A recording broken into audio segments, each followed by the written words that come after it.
بسم اللہ الرحمن الرحیم۔ ہمارا خاندان زیادہ پڑھا لکھا نہ تھا۔ والدین بچوں پر سختی کرتے تھے مگر اس قدر نہیں کہ وہ ذہنی تناؤ کا شکار ہو جائیں۔ میرے اماں بابا نے مجھے بچپن میں بہت پیار دیا اور میں ایک نارمل شخصیت کی حامل لڑکی تھی۔ جب میٹرک میں تھی بابا جان نے میری نسبت چچا زاد شہباز سے طے کر دی۔ میں بہت خوش تھی۔ شہباز مجھے پسند تھا، آپس میں محبت تو بہت تھی لیکن اس وقت تو بہن بھائیوں جیسی تھی کہ ہم معصوم تھے، ایک ہی گھر میں رہتے تھے لیکن جب بچے بڑے ہو گئے تو ایک دیوار کے ذریعے گھر کو 2 حصوں میں تقسیم کر دیا گیا تھا، کیونکہ ہمارے والدین کا خیال تھا کہ میری اور شہباز کی شادی 2 سال بعد کر دی جائے۔ چونکہ ہمارے خاندان میں بزرگ اپنی اولاد کی شادی میں دیر کو بچے گونی خیال کرتے تھے۔ مجھے پڑھنے کا بہت شوق تھا، تو جب میں نے میٹرک پاس کیا تو کالج میں داخلے کی خواہش ظاہر کی۔ کچھ پس و پیش کے بعد بابا نے گرلز کالج میں داخلہ دلوا دیا۔ میں نے میڈیکل میں داخلہ لیا کیونکہ میں ڈاکٹر بننا چاہتی تھی۔ بابا نے منع نہ کیا کہ پڑھتی ہے تو پڑھنے دو، جب شادی کا وقت آئے گا تو شادی بھی کر دیں گے۔ فرسٹ ایئر میں تھی کہ پھپھو اپنی بیٹی کی شادی کا کارڈ دینے آ گئیں۔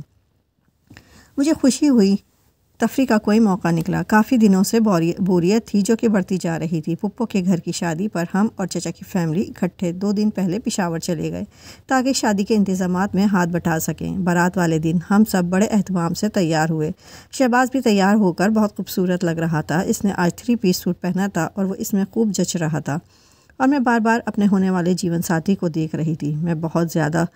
میں خود بھی بہت زیادہ تیار ہوئی تھی۔ میرا لباس سب لڑکیوں سے زیادہ خوبصورت تھا اور تمام لوگوں نے میری بہت تعریف کی، مگر میں نے محسوس کیا کہ میرا منگیتر میری طرف دیکھنے کے بجائے کسی اور سم دیکھ رہا ہے۔ مجھے بہت دکھ ہوا۔ پھر سوچا کہ خواہ مخواہ میں اپنا دل برا کر رہی ہوں، وہ تو ویسے ہی اس لڑکی کو دیکھ رہا ہوگا کہ ہر لڑکی کو دیکھنا لڑکوں کی فطرت ہوتی ہے۔ رخصتی کا وقت آ گیا۔ دلہن رخصت ہو کر اپنے سسرال چلی گئی۔ جب ہم گھر لوٹے میں نے شہباز کو کھویا کھویا پایا۔ پوچھا، کیا ہوا شہباز، تم کیوں اس قدر اداس ہو؟ مجھے بھی تو کچھ بتاؤ۔ اس نے کہا، تم میری دوست ہو، تم ہی کو بتاؤں گا اپنے دل کی بات، اور کس سے بتاؤں گا؟ لیکن پھر تم کو میری مدد کرنی ہوگی، وعدہ کرو میری مدد کرو گی نا؟ میں نے وعدہ کر لیا کہ شہباز تو مجھے اپنی جان سے بڑھ کر عزیز تھا۔ اس نے مجھ پر اعتماد کیا، وہ شروع سے مجھ پر اعتماد کرتا تھا۔ کہنے لگا، الشبہ مجھے ایک لڑکی پسند آ گئی ہے، کیونکہ تم میری ہمراز ہو اس لیے دل کی بات تم کو بتا رہا ہوں۔ کون ہے وہ؟ نام تو بتاؤ۔ اس کا نام خزینہ ہے اور تمہارے ساتھ ہی تھی۔ اچھا وہ، میں نے کہا، وہ تو میری دوست ہے اور کلاس فیلو بھی۔ دراصل وہ پھپھا جان کے رشتہ دار ہیں، اسی وجہ سے وہ بھی اس شادی میں آئے ہوئے تھے۔ وہ اپنے والدین کے ساتھ آئی تھی۔ تو کیا تم اس کو پہلے سے جانتی ہو؟ ہاں شہباز، وہ میری کلاس میں پڑھتی ہے، بہت اچھی لڑکی ہے، میری دوست ہے۔ اچھا، یہ تو بہت اچھا ہوا۔ میری خوش قسمتی ہے کہ اب میں تمہارے ذریعے آسانی سے اپنے دل کی بات اس تک پہنچا سکتا ہوں۔ تم نے وعدہ کیا ہے کہ میری مدد کرو گی، تو کیا تم میری مدد کرو گی؟ ہاں کیوں نہیں، میں نے بجھے ہوئے دل سے کہا۔ بھلا میں کیسے انکار کرتی؟ کیا کوئی اپنے محبوب کو بھی انکار کر سکتا ہے؟ تو پھر تم اسے میرا یہ پیغام پہنچا دو کہ میں اسے پسند کرتا ہوں اور اس سے شادی کرنا چاہتا ہوں۔ بتاؤ، کر دو گی میرا یہ کام؟ میں نے جواب دیا، ہاں بھائی، کیوں نہیں، میں ضرور تمہارا پیغام اسے پہنچا دوں گی۔ حالانکہ میرے دل پر قیامت بیت رہی تھی۔ محبت تو نام ہے قربانی کا، اپنے محبوب کو خوش دیکھنے کا اور اس کی خوشیاں پوری کرنے کا۔ میں نے اگلے دن کالج جا کر خزینہ کو شہباز کا پیغام پہنچا دیا۔ وہ تو جیسے پہلے سے ہی منتظر تھی کہ دونوں طرف آگ برابر لگی ہوئی تھی۔ اس نے جواب دیا۔ جواب میں ایک پرچے پر شعر لکھ کر دیا کہ اپنے کزن کو دے دینا۔ شعر کا مفہوم اظہار محبت تھا۔ میں نے یہ پرچہ گھر آ کر شہباز کے حوالے کیا جیسے اپنے اپنوں کی امانت کو حوالے کرتے ہیں۔ اس نے پڑھا تو بانچیں کھل گئیں۔ بس پھر کیا تھا، میں تو ایک ڈاکیا، ایک پیغام رسم بن گئی اور یہ روز کا معمول ہو گیا۔ میں وعدہ کر کے پھنس گئی تھی، ہر روز کرب سے گزرتی، مگر اپنے محبوب کی خاطر نہ چاہتے ہوئے بھی یہ ناخوشگوار فریضہ سر انجام دے رہی تھی۔ میرے دل کی حالت درگرگوں تھی اور میری محبت زخمی ہوتی گئی اور ان کا دلی تعلق مضبوط سے مضبوط تر ہوتا گیا۔ میں یہی سوچتی تھی کہ جب شہباز مجھ سے نہیں خزینہ سے محبت کرتا ہے اور خزینہ اس کی خوشیوں کا محور ہے، میں نہیں تو زبردستی کی شادی مجھے منظور نہیں۔ جب میں یہ جان چکی کہ شہباز کسی اور سے پیار کرتا ہے، عقل یہی کہتی تھی کہ تم راستے سے ہٹ جاؤ، ان کو دے دو، آگے ان کی قسمت، اگر اللہ کو ملانا منظور ہوگا تو انہیں ملا دے گا اور ہمیشہ کے لیے ایک کر دے گا۔ شہباز تو اپنی کامیابی پر پھولے نہ سماتا تھا۔ دن میں کئی بار آ کر مجھ سے خزینہ کے بارے میں بات کرتا اور چاہتا تھا کہ بس میں اس کی محبوبہ ہی کی باتیں کرتی رہوں۔ آج اس کے 7 دن کیسا گزرا، کیا کہتی تھی میرے بارے میں، کیا باتیں ہوں، ہر لمحے کی رپورٹ سننا چاہتا تھا وہ۔ میں بادل نخواست تھا، اس کو لمحے لمحے کی ہر بات بتانے پر مجبور تھی، صرف شہباز کو خوش دیکھنے کے لیے۔ حسینہ کی محبت میں میرا کزن مجنوں سا ہو گیا، دن رات اسی کے خیالوں میں گرفتار تھا۔ دونوں فون پر گھنٹوں باتیں کرتے اور پھر ملاقاتیں ہونے لگیں۔ ستم یہ کہ دونوں ہی مجھ پر اعتبار کرتے تھے، مجھے اپنا رازدان جان کر ہر بات بتاتے اور میں ان سے اپنے سلگتے ہوئے جذبات چھپاتی، اپنے دل کی حالت نہ بتاتی۔ دونوں کو معلوم نہ تھا کہ میں شہباز سے کتنی محبت کرتی ہوں۔ خدا کے بعد اگر مجھے کسی انسان سے والہانہ محبت تھی تو وہ شہباز تھا، جس سے ایک بار بھی میں یہ نہ کہہ سکی کہ شہباز میں بھی تم سے محبت کرتی ہوں۔ ذرا میری طرف بھی دیکھ لو، میرے دل کی کیا حالت ہے۔ شہباز کا خیال تھا کہ وہ اپنی مرضی کی شادی کر سکے گا۔ وہ ماں باپ کا بے حد چہیتا تھا اور ابھی زیر تعلیم تھا، اس لیے والدین بھی شادی کے لیے نہیں کہتے تھے۔ ان کا خیال تھا 2 سال بعد جب وہ تعلیم مکمل کر لے گا تو تب یہ بات کریں گے۔ ایک دن مجھے حسینہ نے بتایا کہ اس کے والدین اس کی شادی کر رہے ہیں۔ یہ سن کر میں سکتے میں رہ گئی، کیونکہ میں شہباز کا والہانہ پن دیکھ رہی تھی۔ جانتی تھی اس خبر سے میرے کزن کو کتنا صدمہ ہوگا، وہ تو برداشت بھی نہیں کر پائے گا اس صدمے کو، اس پر تو قیامت گزر جائے گی۔ اور حسینہ، اب وہ آنسو بہا رہی تھی میرے سامنے کہ والد سخت ہے، ہرگز اس کی نہ سنیں گے، اس کی بات اس کی سمجھ میں نہ آتا تھا کہ کیا کرے، مگر اب شہباز کو یہ سب کچھ کسی نہ کسی طرح تو بتانا تھا۔ مگر میں نے حسینہ کو بھی خوب باتیں سنائیں کہ یہ کیا تماشا ہے کہ وعدہ کسی اور سے اور شادی کسی اور سے۔ اگر ایسی ہی مجبوری تھی تو میرے کزن کو پہلے دن ہی امید کے راستے پر نہ چلایا ہوتا۔ جب اتنی دور تک اپنے ساتھ سفر کرا لیا اور جب اس نے تم کو اپنی منزل سمجھ لیا تو اب بزدلی دکھا رہی ہو اور اب تم کو اپنی مجبوریاں یاد آ رہی ہیں۔ غرض کہ میں نے اس کو خوب برا بھلا کہا۔ اب سمجھ میں نہ آتا تھا کہ شہباز کو یہ سب کیسے بتاؤں، مگر پھر دل پر پتھر رکھ کر بتانا ہی پڑا۔ یہ بھی حسینہ کا میسج تھا جو اس تک پہنچانا لازمی تھا۔ جب میں نے اسے بتایا کہ حسینہ کی شادی ہو رہی ہے تو وہ ہنس کر بولا، الشبہ میرے ساتھ ایسا مذاق مت کرو۔ میں نے کہا، سچ کہہ رہی ہوں، مجھے تمہاری قسم یہ خود حسینہ نے بتایا ہے اور کہا ہے کہ تم کو بتا دوں۔ یہ سب سن کر وہ بہت پریشان ہو گیا۔ پھر اس نے حسینہ کو فون کیا۔ جب اس نے بتایا کہ یہ بات صحیح ہے تو شہباز نے فون رکھا اور چپ چاپ اپنے کمرے میں چلا گیا۔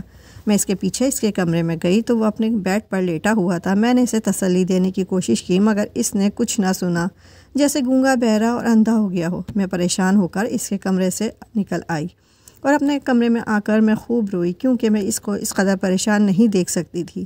وہ اس قدر صدمے میں چلا گیا کہ بیمار پڑ گیا۔ پھر ایک وقت ایسا آیا کہ اسے اسپتال لے جانا پڑا۔ ادھر حسینہ کی منگنی ہو گئی اور شہباز شادی کی تاریخ قریب آتی گئی۔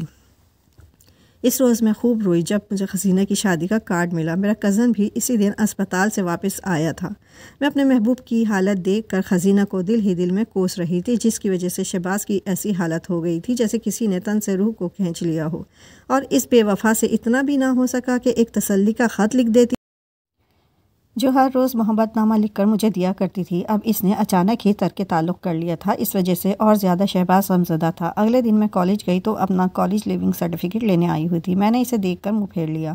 وہ دوڑ کر میرے پاس آئی اور میرے دونوں ہاتھ پکڑ کر التجا کرنے لگی، الشبہ مجھ سے منہ مت پھیرو، میری بات سن لو، آج میرا آخری کام کر دو، پھر شاید ہم کبھی نہیں مل سکیں گے۔ میں مجبور ہوں اور میری مجبوری اس خط سے شہباز پر ہی نہیں تم پر بھی ظاہر ہو جائے گی۔ اس کی آنکھوں میں آنسو بھرے ہوئے تھے، چہرہ زرد اور چہرے پر ایسا کرب تھا کہ میں سمجھ گئی کہ وہ کسی خوشی سے شہباز سے جدا نہیں ہو رہی، واقعی مجبور ہے۔ میں نے خط اس سے لے لیا، گھر آ کر اپنے کمرے میں بیٹھ کر حسینہ کا خط پڑھا۔ لکھا تھا، پیارے شہباز، آج تم کو یہ آخری خط لکھتے ہوئے میرے ہاتھ کانپ رہے ہیں۔ اس وقت جو کچھ میرے ساتھ ہو رہا ہے، ایسا میں کبھی سوچ بھی نہ سکتی تھی کہ میں تم سے جدا کر دی جاؤں گی، مگر یہ سب میری سوتیلی ماں نے کرایا ہے۔ میں کب تم سے جدا ہونا چاہتی تھی، لیکن ان ظالموں نے جدا ہونے پر مجبور کر دیا۔ اب صرف تم سے ہی نہیں، شاید میں ہر کسی سے اس دنیا سے اور اپنی زندگی سے بھی جدا ہو کر چلی جاؤں گی۔ میں آج ابو کے سامنے بول پڑی، انہوں نے مجھے مارا بھی تبھی میں نے غصے اور رنج میں کچھ کھا لیا ہے۔ وہ ایک زہریلی دوا تھی۔ اس وقت میرے دل میں جلن ہو رہی ہے اور کھانسی کے ساتھ منہ سے خون آیا ہے۔ تبھی بہانے سے دوڑی کالج آئی ہوں تاکہ الشبہ کو تمہارے نام یہ آخری خط دے سکوں۔ معلوم نہیں واپس گھر زندہ پہنچ بھی پاؤں گی یا نہیں۔ بے شک میرا اس طرح مر جانا تمہارے لیے بہت دردناک ہوگا، لیکن جب میری موت کی خبر سنو تو برداشت کر لینا۔ میں نے تو صرف وفا کی خاطر یہ زہر کھایا ہے تاکہ تم مجھے بے وفا نہ سمجھو۔ تم سے جدا ہو کر میں کسی اور کے ساتھ نئی زندگی شروع نہیں کر سکتی۔ کل میرا نکاح ہونا تھا، لیکن کل میرا گھر شادی سے قبل ماتم گھر میں تبدیل ہو جائے گا۔ میں نے گھر والوں کے آگے ہاتھ جوڑے، بہت منت سماجت کی، مگر انہوں نے اپنا فیصلہ نہ بدلا تو اب میں بھی مزید نہیں جیوں گی، ان کو کبھی معاف نہیں کروں گی۔ روز حشر ضرور ان کی دامن گیر ہو جاؤں گی۔ جنہوں نے مجھ سے میری خوشیاں اور زندگی چھینی ہے، خدا ان کو اس دنیا میں بھی زخم دے جنہوں نے ہمارے دلوں پر زخم لگائے۔ کوئی ان سے پوچھے کہ پیاروں کی جدائی کس قدر دردناک ہوتی ہے، تمہارے دل میں بہت سے غموں کے جال بچھا کر جا رہی ہوں، مجھے معاف کر دینا۔ اس صبر کا اجر تم کو اللہ پاک دے گا کہ تم نے محبت کرتے ہوئے بھی کبھی میرے تن کو میلا نہیں کیا۔ ہم پاک باز تھے، یہی امر ہماری سچی محبت کی گواہی بنے گا۔ میں چلی جاؤں گی، اب تمہارے ساتھ بس میری یادیں ہی رہیں گی۔ ہمت نہ ہارنا، کبھی یہ مت سوچنا کہ ہم جدا ہو گئے ہیں، نہیں، تم ہی میرے سچے اور حقیقی ساتھی ہو، ہم مر کر بھی جدا نہیں ہو سکتے، یہاں نہیں تو قیامت کے روز ضرور ملیں گے۔ اس وقت میں بہت تکلیف میں ہوں، گھبرائے ہوئے دل کے ساتھ خط لکھ رہی ہوں، بس اب اور مجھے کچھ نہیں کہنا، اللہ حافظ۔